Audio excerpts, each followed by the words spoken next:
Assalamu alaikum wa rahmatullahi ta'ala wa barakatuhu.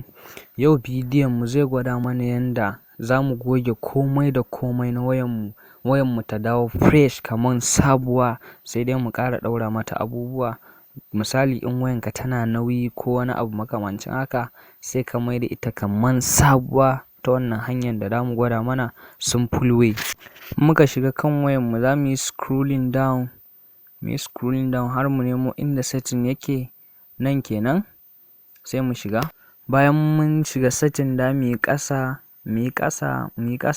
har mu je mu can ƙarshe, za mu ga a na huɗun ƙarshe an rubuta backup and reset. In ma ka je ka gurin baka samu ba, sai ka shiga gurin searching can kenan search bar, sai ka rubuta factory.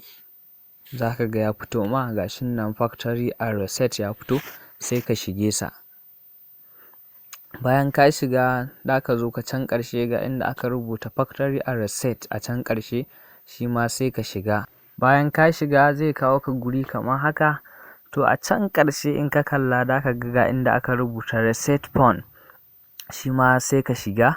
Bayan ka shiga zai kawo ka guri kamar haka, sai ka saka pin ɗin wayanka, misali 0904. In har dai ka sa pin ɗin ba daidai ba, to ba zai taɓa yin restarting ɗin wayan nan ba, har sai ka sa pin ɗinka daidai.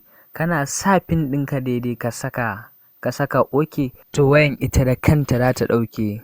Bayan ta gama restarting ɗin komai za ta kawo, bayan ta kawo kuma ta goge komai da komai ta dawo tamkar sabuwa.